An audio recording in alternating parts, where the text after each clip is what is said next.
Olá amigos, tudo bem? Meu nome é Bruno Sankey e hoje estarei apresentando para vocês o 29º Pensador da série Apresentando Pensadores. Hoje estarei falando do teólogo suíço Karl Barth, que viveu de 1886 a 1968. Eu já peço para você deixar aí o seu like no vídeo, se inscrever no canal caso você não seja inscrito e ative o sininho a fim de que você possa receber novas notificações. Eu estarei apresentando as ideias do teólogo Karl Barth a partir de sua obra Carta aos Romanos. Vamos entender então um pouco da teologia barthiana a partir dessa obra. De acordo com a teologia de Karl Barth, o ser humano ele é descrito como um pecador. Logo, nós somos pecadores. Como nós somos pecadores, nós experimentamos, em certo sentido, uma rejeição de Deus. Existe, portanto, uma rejeição de Deus em relação ao ser humano. Essa rejeição, Barth chama de ira de Deus ou ainda de juízo divino.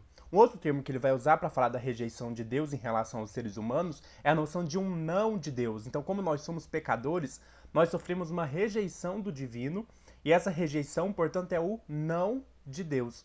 No entanto, a coisa muda quando a gente passa a pensar em Jesus Cristo, porque Jesus Cristo, de alguma forma, ele inverte essa rejeição.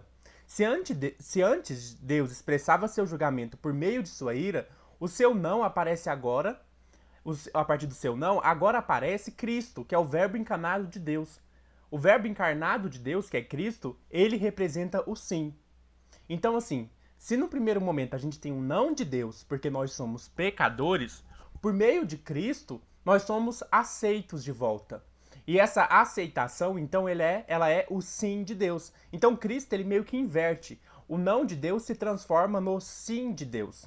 Cristo, portanto, é o sim da aceitação divina que anula os efeitos do não. É a partir disso que Barth fala da noção de graça. O que é graça?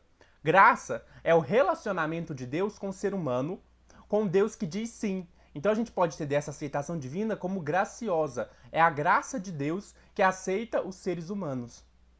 Só que o ser humano, na tentativa de se relacionar com Deus, ele cria a religião. Nesse sentido, a religião não foi criada por Deus. A religião é uma criação humana. Sendo uma criação humana, a religião ela também é uma possibilidade restrita e limitada. Nesse sentido, Barth ele faz uma certa crítica à religiosidade, pois sua limitação significa que ela não pode de fato expressar o sim divino. Inclusive, a gente percebe que a religião ela mais exclui, mais rejeita do que inclui, do que aceita. Nesse sentido, a religião ela tem um caráter negativo, porque a religião ela passa a mostrar um Deus que condena, que é um Deus que não aceita o ser humano, que é um Deus que exclui, que é um Deus que domina. Então, se a gente for pensar na religiosidade, a gente vai perceber que as religiões elas excluem, elas criam uma imagem de Deus que não é a imagem verdadeira de Deus. Nesse sentido, a religião ela apresenta Deus como alguém que não é livre, que não é vitorioso, e por isso o Deus da religião é um não Deus, porque não é o Deus verdadeiro. Barth ele chega a dizer que a religiosidade ela é pecaminosa, pois ela leva as pessoas a agirem com arrogância, considerando-se retas e justas.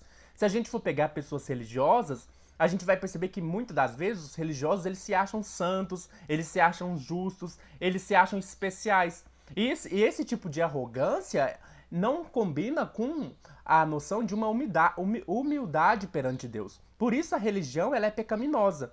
Barth ele vai afirmar que a pessoa religiosa ela é pecadora justamente por ser religiosa. A religião, portanto, ela não é uma coisa boa.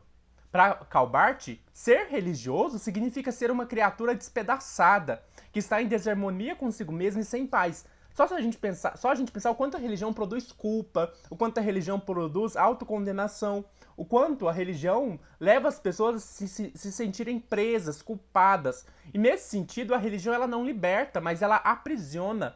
E ela é a forma mais terrível de aprisionamento, porque a religião prende mais terrivelmente que qualquer outra coisa. Nesse sentido, Karl Barth vai dizer que a religião ela é incapaz de nos transformar em novas criaturas.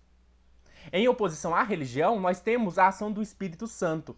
A pessoa que realmente tem uma fé sincera em Deus, diferente da pessoa religiosa, ela é uma pessoa humilde.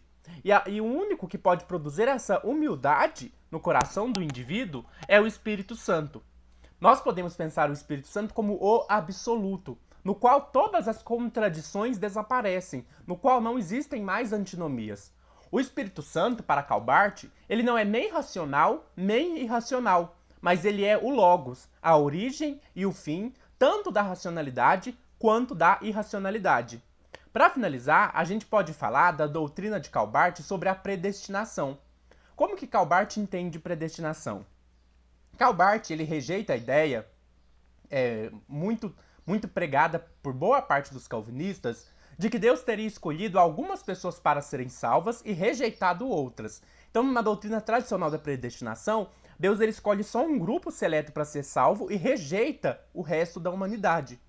Para Calbart não é isso que acontece. Para Calbart, quem é objeto da escolha, da eleição e da rejeição de Deus é Jesus Cristo. É Jesus Cristo que é ao mesmo tempo predestinado, eleito, escolhido e ao mesmo tempo condenado, rejeitado.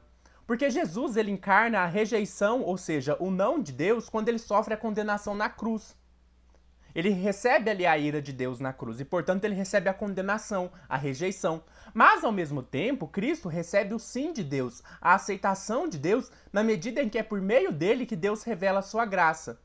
Então, nesse sentido, Cristo é ao mesmo tempo aquele que é rejeitado e condenado e aquele que é eleito e escolhido por Deus. Portanto, predestinação precisa ser pensada em relação à figura de um único homem, que é Cristo. Desse modo, não existem dois grupos, um de eleitos, que seriam salvos, e outro de rejeitados, que seriam os réprobos.